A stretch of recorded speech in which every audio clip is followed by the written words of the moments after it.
que eu estava começando a ler o Livro dos Espíritos e o Evangelho segundo o Espiritismo. E hoje a gente traz o capítulo 16. Não se pode servir a Deus e a Mamon. Ali, tanto no cartaz quanto no jornalzinho, o que saiu foi a parábola, né, do mal rico, esse tema. Mas, para a gente entender por que essa parábola e como ela funciona dentro desse capítulo, a gente tem que ver a relação de todo ele. Não sei se vocês percebem o Evangelho. Jesus não deixou nada escrito. Quem escreveu foram os discípulos, o discípulo direto dele, João e Mateus. Mas, para que eles pudessem escrever tudo o que a gente lê hoje, foi porque ficou muito fortemente gravado. E o que ficou gravado é essencial que a gente veja detalhes, né? Nada é gratuito nas histórias que Jesus contou e fez fixar na cabeça desses que depois escreveram. E escreveram com dificuldade, porque o material era caro, né? Naquela época era caro você ter um material para escrever, tinta para escrever, e não podia se desperdiçar nada. Então, tudo tem o seu porquê no Evangelho. Tudo a gente tem que ler com um olhar mais profundo. Então, tem a parábola da salvação dos ricos, do preservar-se da avareza, de Jesus na casa de Zaqueu, do mal rico, dos talentos e depois os comentários de Kardec e as instruções dos Espíritos. Tudo isso está nesse capítulo. E vou dar... É lógico que a gente não dá para abarcar tudo, né? Fiz uma seleção, espero que sirva para mim, serviu para muita coisa, mas para vocês espero que sirva alguma coisa. Mas o título do capítulo já nos indica qual é a direção. Nós não estamos aqui para ter dinheiro, né? Ter sucesso na profissão. É isso que o capítulo diz. Você não pode servir a Deus e aos interesses materiais. Mamon significa interesses materiais, tá? Traduzam como interesses materiais. Nós estamos aqui para evoluir, principalmente moralmente, intelectualmente, é consequência da evolução moral que a gente buscar. Porque só a gente está em casa pensando no que fazer, como arrumar, como varrer, como não ficar com dor na coluna depois de passar roupa, essa coisa toda, nós já estamos exercitando a nossa mente, nosso intelecto. E a nossa profissão, tudo faz com que a gente exercite, buscar uma saída para as nossas dificuldades, tudo faz com que a gente exercite o nosso lado intelectual. Mas a gente está nesse momento de crise, tendo que desenvolver e buscar o desenvolvimento do nosso lado moral. E esse capítulo diz isso. Olha, vocês não estão aqui na Terra, nesse planeta, para olhar para o lado material. Vocês estão aqui para servir a Deus, ou melhor, servir ao próximo.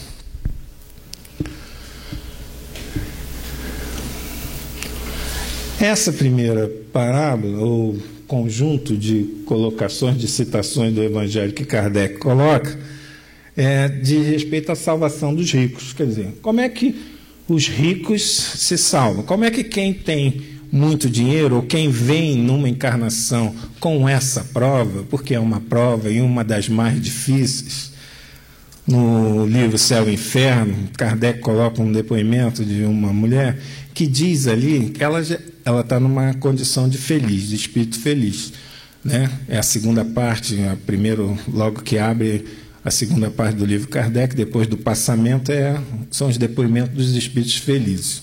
E ela diz, ela foi a Condessa Paula.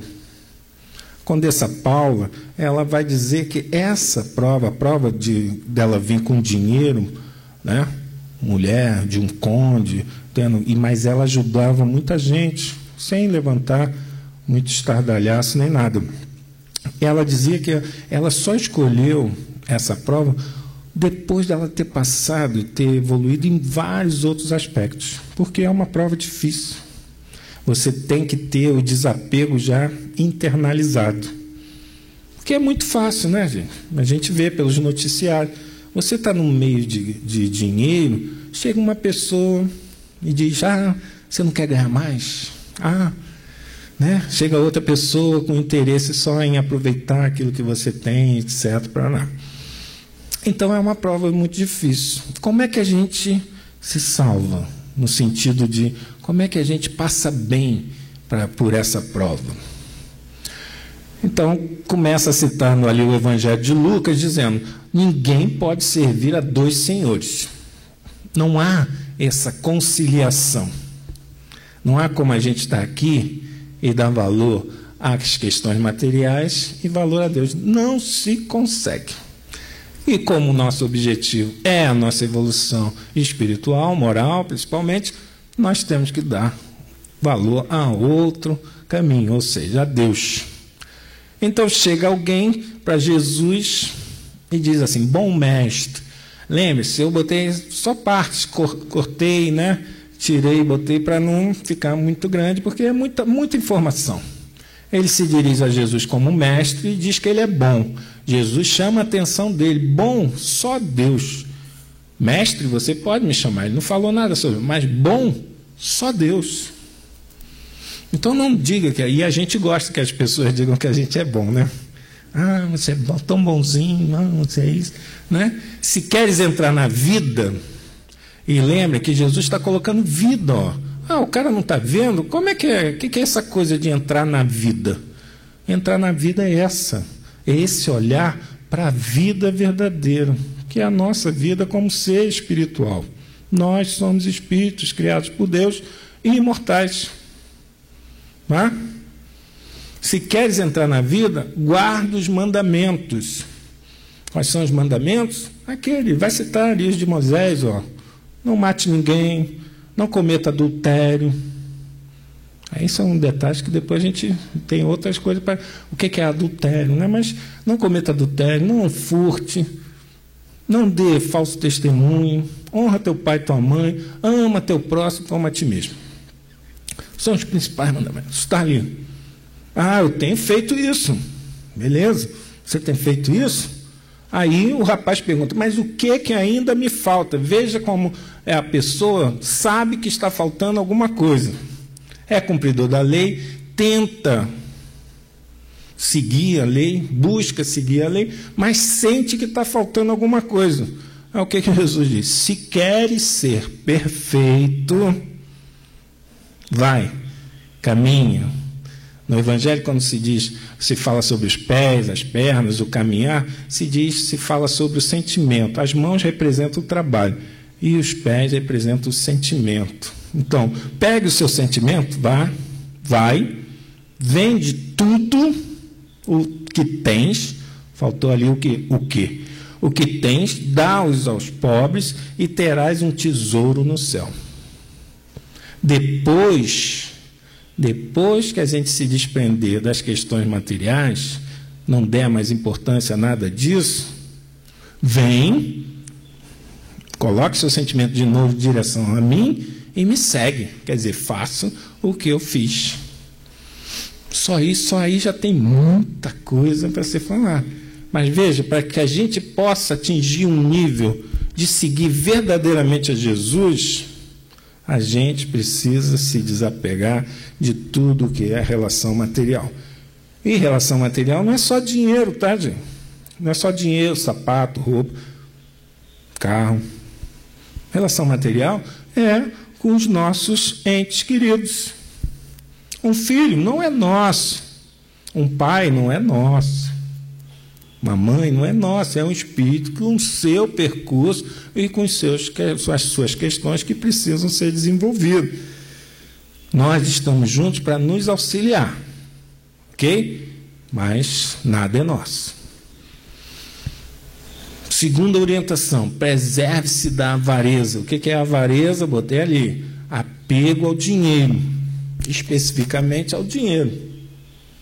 Então ele coloca, tende cuidado de preservar-vos de toda avareza. Porque o rapaz chega, 2 irmãos chegam para ele e querem que ele resolva uma partilha. Aí ele diz, mas quem me colocou? É uma atitude que a gente tem que seguir também. Vão chegar pessoas, depois que a gente começa a frequentar a casa espírita, começa a mudar de atitude, vão chegar pessoas e vão chegar para a gente, mas o que você acha que está certo? É isso, é aquilo. E a gente tem que se colocar nessa posição. Mas quem diz que eu tenho a postura? E geralmente a gente se vangloria, né? A gente quer dar o conselho. Ao invés de ser, por que você não pensa o que é melhor para o outro? Preserve-se da avareza, porquanto, seja qual for a abundância em que o homem se encontre, sua vida não depende dos bens que ele possua. Novamente, sua vida, e não é a vida aqui do encarnado, enquanto a gente está usando esse corpo, é a nossa vida como ser espiritual. Então, nossa vida, como seres espirituais que somos, não depende dos bens materiais.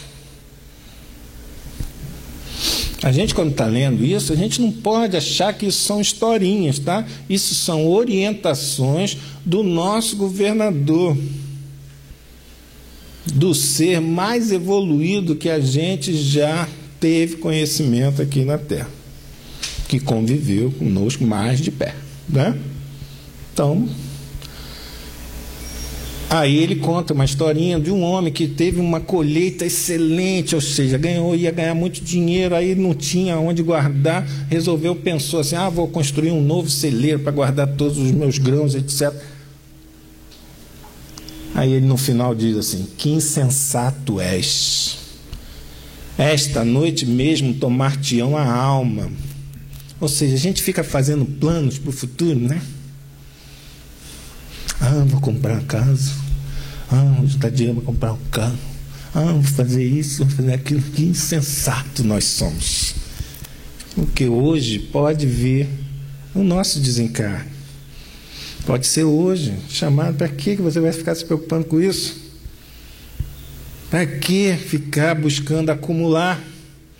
E todos esses que estão no noticiário ultimamente, nessas coisas dos desvios, etc., estão preocupados em acumular, gente. Acham que...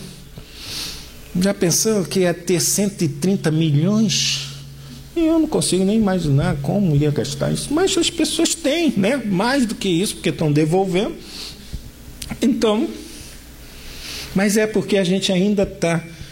E amanhã essas pessoas vão estar nas condições que hoje a gente encontra aí pessoas na rua, precisando de tudo, porque olharam só para esse lado. Esses que hoje estão precisando de tudo, estão precisando de toda a assistência nossa, etc., nossa compaixão e tudo mais, foram esses em outros tempos. É o que acontece a todo aquele que acumula tesouros para si próprio e não é rico diante de Deus. Ou seja, não tem atitudes de caridade para com todos. Essa é a realidade. Outra historinha que está nesse capítulo, que inicia, Jesus em casa de Zaqueu. Essa tem muita informação. Então eu vou passar, mas só para vocês perceber essas informações todas, de uns 10 anos para cá só, eu sempre li, sempre gostei de estudar. Mas só de uns 10 anos para cá que eu começo a ter um aprofundamento, digamos assim, um olhar mais detalhado, de buscar várias fontes ao mesmo tempo, tudo mais. E uma das fontes foi até o Max que me indicou uma série que tem na internet, no YouTube, que é o Miudinho com Aloysio Elias, que ele vai estudando o Evangelho, versículo a versículo, como Emmanuel faz naquelas suas obras. E também tem um estudo do livro Gênesis, né, o primeiro livro do Velho Testamento, do Haroldo Dutra, que também vai dando muita informação sobre isso, sobre a gente prestar atenção nos detalhes, nas palavras, nos significados. Zaqueu significa, em hebraico, o inocente, aquele que tem pureza. Muita gente, quando lê essa parábola, diz assim, Zaqueu encontra Jesus e, a partir daquele momento, decide doar tudo, né? Restituir as pobres, tudo que ele falou. Eu vou fazer uma leitura um pouco diferente dessa. Tá? Não é que a minha seja certa, não, mas é que eu vejo por conta do tempo verbal, eu vejo de outra forma. Então, tendo Jesus entrado em Jericó, Jericó era uma cidade essencialmente mercantilista, comercial. Jerusalém ficava num altiplano, uma espécie de montanha, cidade prometida, né? Cidade espiritual, onde tinha o templo, e Jericó mais embaixo. Por isso que naquela outra parábola do bom samaritano, as pessoas vinham de Jerusalém, descendo para Jericó, saíam dessa vibração de estar direcionada a Deus para a direção do pensamento voltado para a materialidade. Por isso que não atenderam aquele que foi assaltado e maltratado ali, que estava na beira da estrada, só o samaritano. Já nesse direcionamento, saiu da sintonia com um plano mais alto, estava indo para um plano mais alto. Jesus passa em todos os lugares, ele não abandona ninguém. Então ele está no meio daqueles que estão com interesses materiais, ou mais voltado para os interesses materiais. Jericó, ele passa por Jericó. Ok? Ele não fica, mas ele passa. Zaqueu era chefe dos publicanos, muito rico. Publicano era a Receita Federal, né, de antigamente. Recolhia todos os impostos, né? Então, ele era muito rico.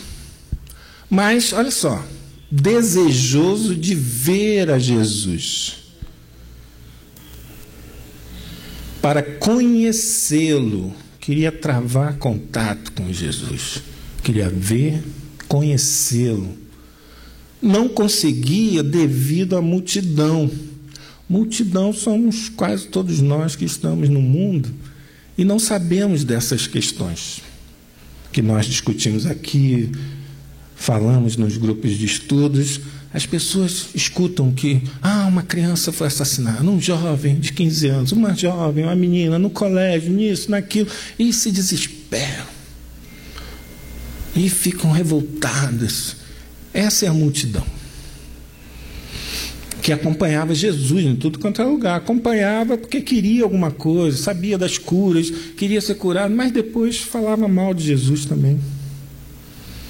Então a multidão não sabe direito onde é que está. Ela não identifica ainda o pastor. Então Zaqueu não conseguia chegar até Jesus por causa da multidão. Ele estava também fatalmente no meio dessa multidão. Mas por ele ainda ser de estatura baixa, quando ele começou a fazer o movimento, ele ainda era baixo, como nós, com pouca evolução espiritual, com pouca evolução moral, né? Estatura baixa. Por isso ele correu à frente da multidão, saiu daquela sintonia, correu à frente, subiu a um sicômoro. Sicômoro é uma árvore, aquela árvore lá, grandona. Jesus ia passar ali por baixo. Aqui tem um desenho, né, de uma revista que Zaqueu já era em cima do sicômoro, como quando Jesus passou. Então, subiu a um sicômoro, e a árvore representa, para todas as culturas arcaicas e até nós, o símbolo da vida.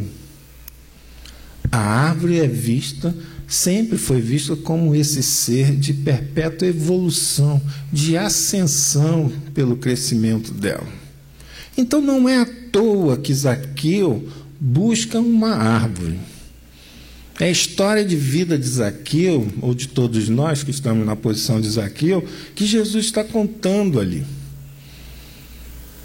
Nós temos que sair da multidão, correr à frente, nos antecipar e buscar a nossa elevação, a nossa ascensão moral, para conseguir ver, primeiro, ver Jesus, depois, conhecê-lo. Ok? Aí, quando Jesus passa por ali, chegando a esse lugar, Jesus dirigiu para o alto o olhar. Olha só que interessante. Zaqueu já estava numa condição que Jesus tinha que olhar para o alto para vê-lo. Ele já não era aquela pessoa de estatura baixa. Ele já tinha conseguido fazer a sua evolução. Já estava num patamar mais elevado. Jesus estava passando ali e eleva os olhos. Zaqueu não está mais naquela contenção da multidão. E Jesus olha para o alto e diz para Zaqueu: Zaqueu, dá-te pressa em descer, porquanto preciso que me hospedes hoje em tua casa. Casa aqui também não é o edifício físico. Casa é o nosso coração, a nossa casa mental. Então, quando a gente se eleva um pouco mais, quando a gente se afasta da multidão e consegue se elevar, o que Jesus pede para a gente? Desce. Você já conseguiu um pouco da sua evolução? Agora desce para junto da sua multidão. Me recebe dentro da tua casa. Fica com os seus pensamentos, né? Comigo nos pensamentos. Zaqueu desceu jubiloso. Jesus é que nos pede para que a gente esteja junto daqueles que ainda não entendem. Então, é uma dádiva, é uma alegria. Vendo isso, todos murmuraram. Mas quando a gente desce, vão ter pessoas que vão falar mal de a gente. Vão ter pessoas que não vão entender. Ué, mas aquela pessoa, ela está fazendo isso, né? Não é com um bom coração, não é. Vão ter comentários e a gente não pode se abalar com isso. E no final, ele diz, né? Senhor Jesus, dou a metade dos meus, dou. Ele já dava, ele não está dizendo darei a partir de agora. Ele já diz, eu dou, na atualidade, eu dou metade dos meus bens aos pobres. E se causei algum dano a alguém, seja no que for, indenizo essa pessoa. 4 tantos, 4 vezes mais. Então, esta casa mental, se você já faz isso, se todos nós, quando fizermos isso, você já está num outro patamar. E Jesus termina dizendo, o Filho do Homem, quer dizer, eu aqui encarnado hoje, aqui junto de vocês, vim para procurar e salvar o que estava perdido. Então, se eu faço isso, todos nós temos que fazer também. Então, a gente não deve se afastar das pessoas que a gente acha que não tem a mesma vibração, não estão na mesma sintonia, em casa não compartilham da mesma visão de mundo que a gente já tem. Nós temos que tentar pensar como a gente pode ajudá-los. Num comentário, né? Hoje a gente estava ali no grupo, estudando a Gênesis, e a gente fez esse comentário. Que uma foi um churrasco, aí comentaram, ela foi tentar explicar que a gente tem que ver com aqueles olhos de que ninguém sofre nada, né? Aí eu comentei, mas hoje em dia eu faço diferente. Hoje em dia eu digo assim, mas não adianta a gente matar um bandido, porque ele vai ficar no plano espiritual influenciando um montão. E se ele tiver raiva da gente, ele vai influenciar para muitos bandidos estarem roubando a gente, né? A gente está passando por um lugar, tem algum bandido, ele vai rouba aquele que é fácil. Aí você, todo dia eu estou sendo assaltado. Mesmo que as pessoas ali não acreditem naquele momento que você fale que a vida continua, etc., mas você já jogou uma semente. É mais fácil elas pensarem que, será que a vida continua mesmo? Será que se eu matar um bandido hoje, com a pena de morte, por exemplo, ele vai poder influenciar mais 10, aumentando a violência? Aí, né? Do que explicar assim, mas ele está naquela posição e você foi assaltado porque você na outra encarnação deve ter roubado de alguém. É mais fácil, muito mais fácil de só pensar que a pessoa pode continuar com a vida do que ele raciocinar nesse outro aspecto filosófico. A subida também, esse percurso que Zaqueu faz, é um percurso que na cultura hebraica era muito comum. A palavra hebraica para subida é aliá, que tem a noção, que tem o significado de elevação, de progresso. E tinha um sistema lá nas sinagogas, quando você ia ler a Torá, você ia em direção à Torá, ela ficava numa plataforma,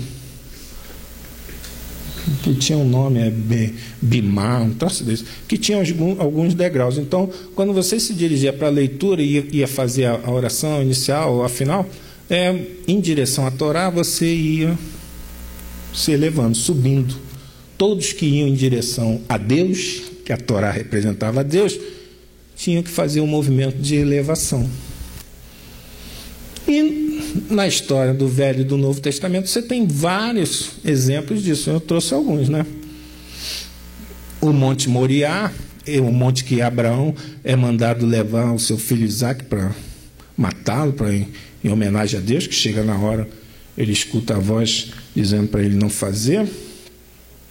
Tem o Monte Carmelo, naquele que Elias, contra 450 sacerdotes de Baal, do deus Baal, faz um desafio e vence esse desafio. Aí, quando vence esse desafio, o que ele manda fazer com os sacerdotes de Baal? Decolar. Aí, quando volta em João Batista, como João Batista, o que acontece com ele? Degolar. Ele sobe ao Monte Carmelo, faz isso. Depois no Monte Horebe também ele tem outra prova lá.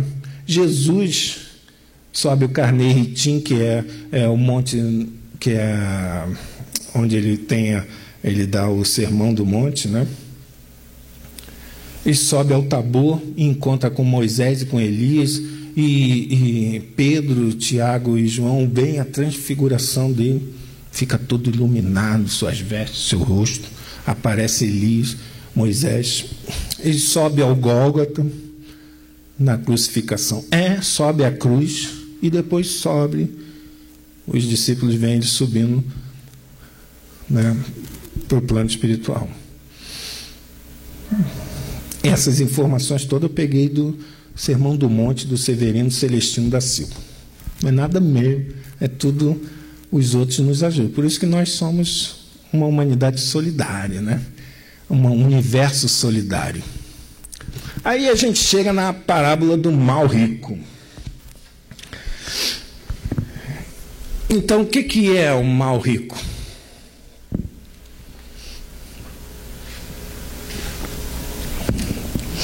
O mal rico é aquele que Martins leu a página inicial. E ele fala, quer dizer, é aquela pessoa que está numa condição de ajudar uma outra, numa situação pior, e não faz. Havia um homem rico, muito rico, se vestia muito bem, etc. Havia também um pobre, chamado Lázaro, deitado à sua porta. E essa página inicial fala como a gente deve agir na condição que a gente está, melhor do que o outro, e pode ajudá-lo. E fala por quê que Lázaro estava nessa condição que ele se encontrava, tá?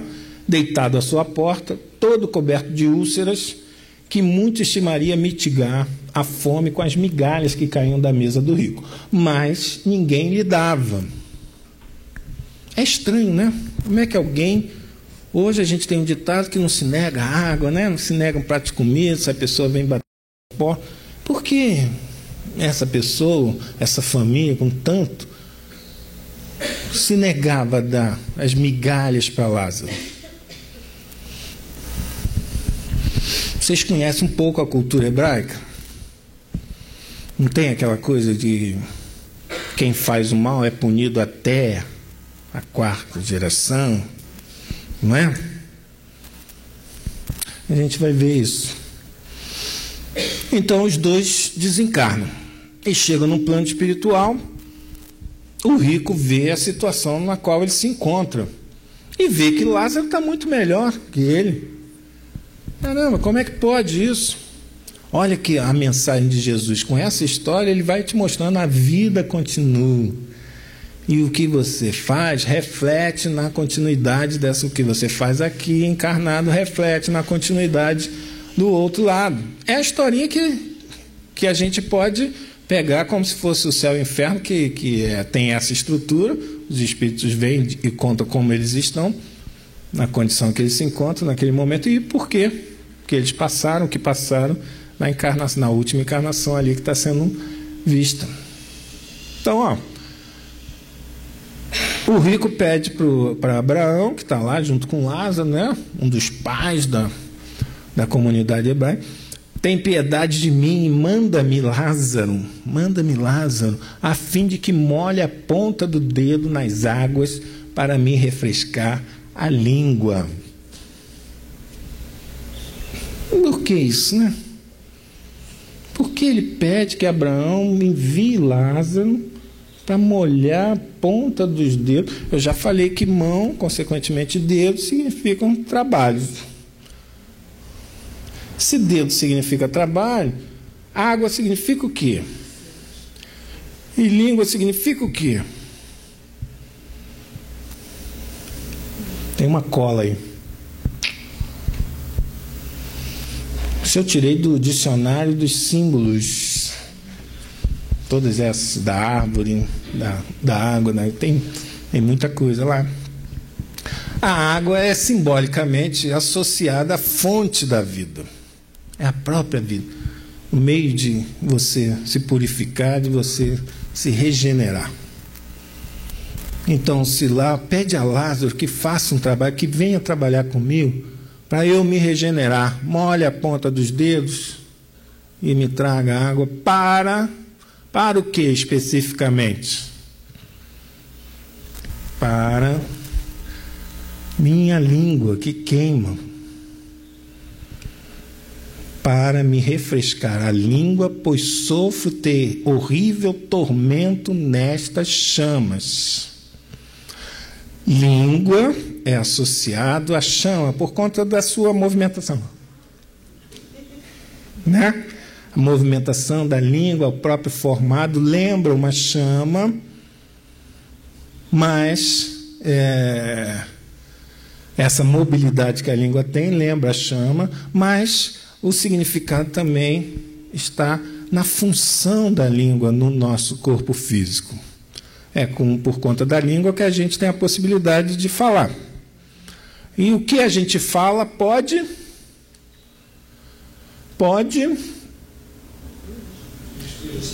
ou purificar. Você pode levar o alento ou você pode levar mais dor. Você pode criar ou aniquilar. Você, com a língua, você emite. Na tradição hebraica, quem era acusado de calúnia passava por um tribunal que exigia 23 juízes, para vocês perceberem a gravidade dessa acusação. Por quê? Porque no Antigo Testamento, a palavra que hoje se coloca lá como Satã se referia a caluniador, aquele que usava mal a sua língua. Depois, só nas crônicas, no livro Crônicas, no primeiro livro Crônicas, é que começou a ser personificada essa palavra Satã. Mas, demônio, né? Mas, antes não. Então, em toda a literatura dos rabinos, que não tem referência à questão jurídica, que se chama Ágada, a língua é uma coisa que pode ser usada para o mal, para a calúnia, que gera calúnia. E esse é um erro grave que a gente pode cometer. O caluniador é aquele que emite um nome mau, quer dizer, uma palavra ruim, né? E em outras culturas, na cultura irlandesa, a língua equivale à cabeça. Olha a associação. A língua emite o que você está pensando, né? Então, a cabeça. Aí as tribos, nas guerras antigamente, os irlandeses cortavam a língua daqueles que eles matavam, para simbolizar que estavam em poder daqueles, da cabeça, da mente daqueles que eles mataram. E nas tribos bambaras, as tribos bambaras são daquela região, sabe a curva da África? Ali onde tem Nigéria, Mali, aquela região ali, tem também Senegal, né? Tem mais umas duas, elas compõem ali parte dessas regiões, desses países hoje, né? Essas tribos, para eles, há muito tempo, a língua fazia... deixa eu voltar aqui. A língua fazia parte da Constituição que dava condição para a sociedade funcionar bem, se ela estivesse equilibrada. Assim como o nariz, o sexo, a perna. Então, língua, sexo, perna e nariz compunham o equilíbrio do homem naquela sociedade. E também estavam associadas, logicamente, simbolicamente, ao conhecimento, porque você emitia ali seu pensamento e tinha a possibilidade de discernir, ou seja, você com a língua você sabia se um gosto era bom ou ruim, se uma coisa era boa ou ruim. Aí se a gente voltar para o mal rico, a gente pode deduzir por que o rico sofria tanto. Por que ele sofria tanto? Porque fatalmente ele falava muito mal de Lázaro e da família. Eles não pensavam, se você está sofrendo isso, é porque a sua família pecou, não é? Ele falava mal de Lázaro. É por isso que ele pede para que ajude, não só ele, mas a família, vai lá alertá-los. E Abraão só vai respondendo a ele, não, eles têm Moisés, eles têm os profetas, está tudo lá. Aí pede, não, manda Lázaro, se Lázaro aparecer, eles vão saber que é verdade. Aí Abraão disse, se eles não ouvem a Moisés nem aos profetas, também não acreditarão, ainda mesmo que algum dos mortos ressuscite. Também é um ensinamento para a gente, né? Porque a gente não tem que ficar convencendo a pessoa, tentando convencer. A gente tem que emitir nossa maneira de ver, de enxergar o mundo, com esses conhecimentos que o Espiritismo dá, mas a gente não tem que chegar e achar que o outro tem que absorver na hora dele, quando chegar, ele vai chegar. Não adianta vir, vou te levar numa reunião que você vai ver uma materialização como antigamente tinha, né? Não adianta, a pessoa pode chegar e achar que, não é bem isso, eu quero outra prova. Então, está tudo aqui já para a gente entender, mas a gente tem que buscar, a gente tem que fazer que nem Zaqueu, a gente tem que sair da multidão, fazer nosso percurso evolutivo, olhar para Jesus, buscar conhecê-lo, e depois que a gente fizer isso, a gente fazer o trabalho, que é descer e ajudar aqueles outros a fazer o mesmo percurso. Aí tem no fim da citação das parábolas, das histórias, tem a parábola dos talentos. Cada um de nós tem características e tem condições de fazer o melhor na realidade que a gente se encontra. A gente precisa olhar em torno para nós mesmos e pensar qual é a minha função com essas características que eu tenho nesse grupo. Como eu posso ajudá-los e, ao mesmo tempo, me ajudar, claro.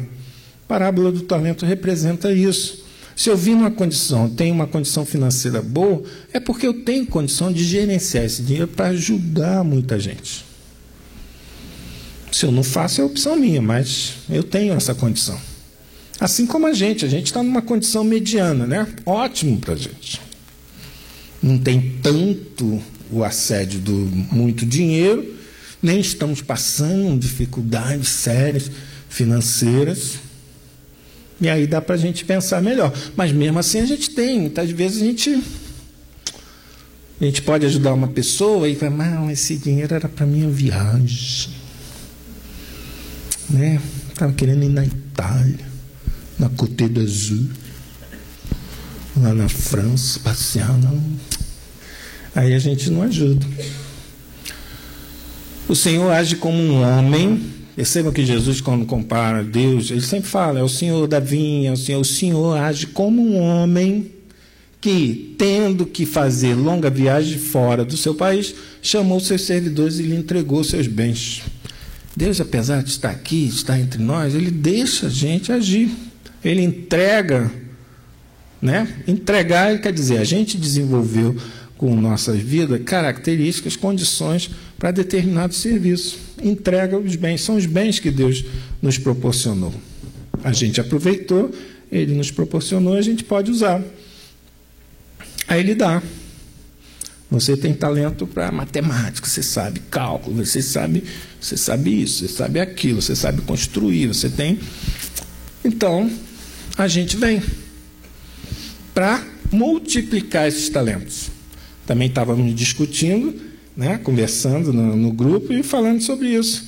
Se um arquiteto, se um engenheiro, ao construir uma casa, uma ponte, ele pensa em toda aquela população que vai usufruir, naquela família que vai usar aquela casa, pensa em todos os recursos e pensa nas possibilidades que ele tem naquela construção de facilitar ao máximo, de ajudar ao máximo aquele grupo, ele está multiplicando esses talentos, usando o que ele recebeu para gerar novos frutos, a cada um segundo a nossa capacidade.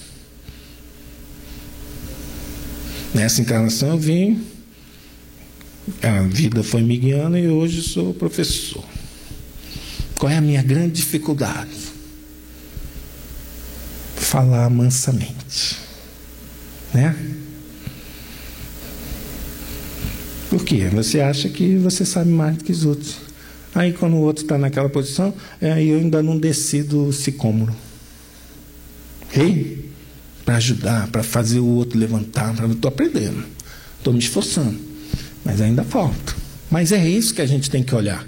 Qual é a nossa posição hoje? A gente sabe, cada um de nós domina certos conhecimentos que outros não dominam, e a gente pode ajudar. O servidor mau e preguiçoso, aquele que escondeu, pegou o seu talento, escondeu sua moeda, escondeu, enterrou com medo, não usou para ajudar os outros, multiplicar, ele chama de servidor mau e preguiçoso. Mau porque não ajuda o outro, preguiçoso porque não quer trabalhar, não quer pensar. Como eu vou fazer? Ah, posso perder? Posso, mas vou me esforçar. Se eu perder, eu tento conseguir restituir. Devias pôr o meu dinheiro nas mãos dos banqueiros. O que são os banqueiros nessa história? Se eu não acho que eu possa fazer sozinho, o que eu posso fazer? Entregar aos banqueiros. Quem são os banqueiros? O patrão, né? Eu vou ser um empregado, mas um empregado consciente, um empregado dedicado, um empregado que cumpre tudo aquilo que lhe pedem, até mais. Porque essa é a minha função. Eu tenho um dom de Deus que eu posso usar ali para o banqueiro que tem uma capacidade de multiplicar, de levar para outras pessoas. Então, se eu não fiz isso, meu filho, você não quer trabalhar, né? Não quer trabalhar, tá bom. Tirem-lhe, pois, o talento que está com ele. Numa próxima encarnação você volta. Não é sem, não podendo usar aquele talento. Porque o que é da gente, o que a gente adquiriu, a gente não perde. Mas você volta impedido de usar aquele talento. Se eu fui um músico, excelente músico, mas só queria saber da música para mim, não dava. Eu volto na outra encarnação sem poder. Eu adoro música, mas não tenho condição de desenvolver esse lado. Vou ter que desenvolver outros, que é bom também, mas vai causar um impedimento. E seja esse servidor inútil, lançado nas trevas. Então, para a gente ser útil, a gente tem que pegar aquilo que a gente tem já desenvolvido e usar em prol dos outros. Nas trevas exteriores é isso aqui, ó. Trevas exteriores é a nossa encarnação, onde a gente convive com prantos e ranger de dentes, né? Ainda vai. Então, tem as informações dos espíritos sobre a utilidade providencial da riqueza, as provas que a riqueza traz e porquê das desigualdades das riquezas. Sintetizei, tem muito mais coisa, né, gente? Mas eu sintetizei. A riqueza é uma prova muito arriscada. Já falei isso. Por quê? Pode fazer com que a gente abuse dela, traz tentações, causa fascinação, excita o orgulho, o egoísmo, tudo isso aí. A riqueza não é um elemento direto do progresso moral, ó. Não é um elemento do progresso moral, mas pode ser um poderoso elemento de progresso intelectual. Ok? Se você tem dinheiro, você abre um negócio, você emprega pessoas, você vai fazer com que elas se desenvolvam. Preciso empregar uma pessoa, ela começou como um atendente, daqui a pouco passa a ser caixa, então está aprendendo. Daqui a pouco passa a ser vai para o escritório, aprender computação, né? Vários programas, e ela está se desenvolvendo. E assim com tudo.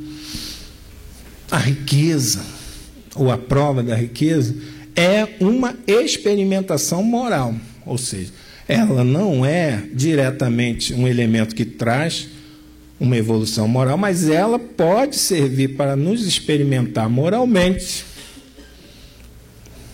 porque se a gente não repartir com o outro, a gente está falhando nesse lado moral. E é um poderoso meio de ação para o progresso. Se a gente passa também, né? Não só o progresso, a gente auxilia o progresso dos outros, mas o nosso também. E Deus incessantemente a desloca. Por isso que a gente não deve se apegar nunca a isso. Ele desloca, que todos nós temos que passar por essa prova. Todos nós, se já não passamos, vamos passar. Vamos ter uma encarnação na qual a gente vai ter dinheiro. Muito. Hoje a gente tem, né? Porque a gente vive em certo conforto, a gente pode se considerar alguém ainda privilegiado. Mas a gente vai ter muito para poder ajudar, construir coisas para que as pessoas progridam. E por isso que ela se desloca, né? Hoje uma família tem, amanhã esse chefe da família desencarna e os filhos não dão continuidade, acaba. Cada um possui por sua vez. É aquele caso da Condessa de Paula que ela vai falar que está lá no céu e inferno. Depois vocês vão lá e leem com mais calma. Enquanto a pobreza é a prova da paciência e da resignação, ou seja, nos momentos que a gente está passando por uma situação de pobreza econômica, financeira, a gente tem que ter paciência e resignar-se. A riqueza é a prova da caridade. A gente precisa ser caridoso com os outros e abnegado para com todos. O que os espíritos falam nesse capítulo sobre a gente servir só a Deus e não aos interesses materiais? Que os bens da terra pertencem a Deus. Tudo, né?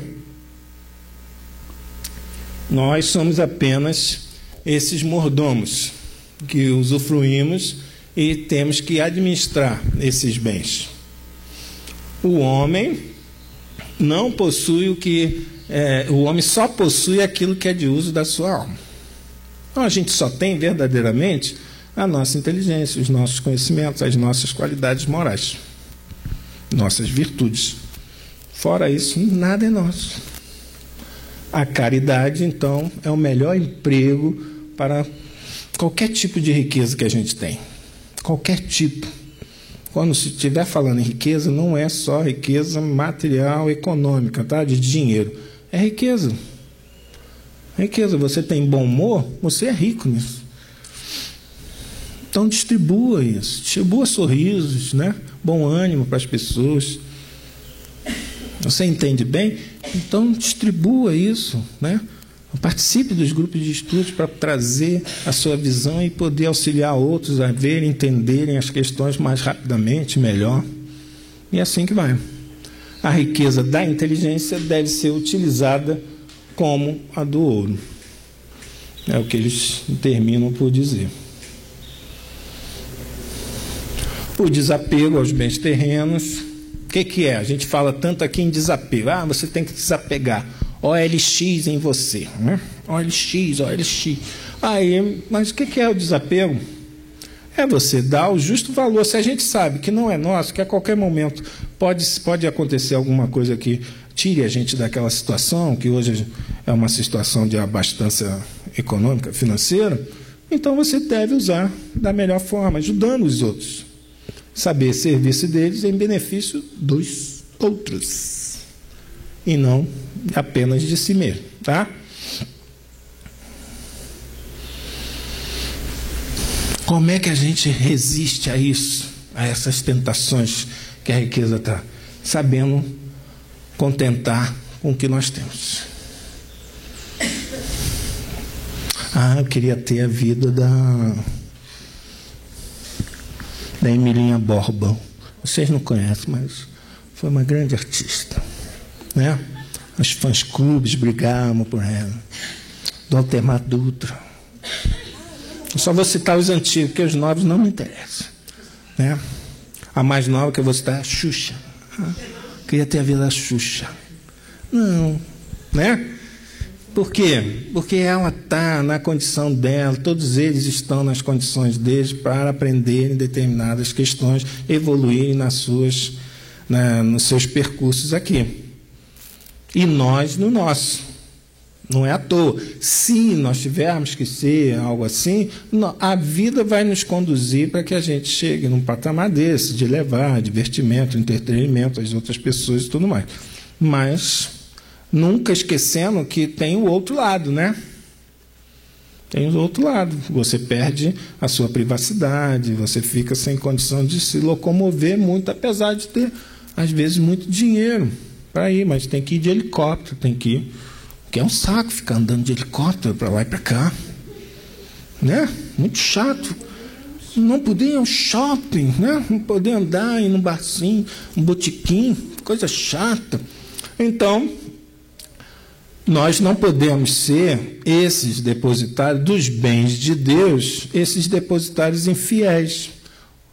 Quando as coisas chegam para a gente usar só para o nosso benefício. Eu termino lembrando a página que foi lida no início. Quem é Lázaro? Quem é aquele que sofria, que estava passando dificuldades enormes, cheio de úlceras, de doenças no corpo? Quem é esse que sofre? Quem é esse irmão que está numa condição mais sofrendo? É um irmão que no passado, próximo ou remoto, quer dizer, ou nessa própria encarnação, ou numa encarnação passada, ele dilapidou a própria forma. Lázaro sofria de chagas, de úlcera, porque provavelmente dilapidou a própria forma.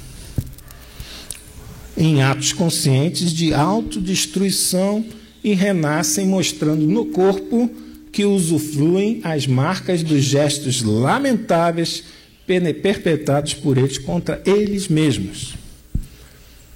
Aí tem outros que sofrem de outras maneiras, né? Quem são? São aqueles que se entregaram em existências outras a traumas de ódio. Quem sofre, quem tem muito ódio para os outros, raiva, etc. E delinquência, complicando o caminho dos semelhantes. Todos esses, né, que praticam atos violentos contra outras pessoas.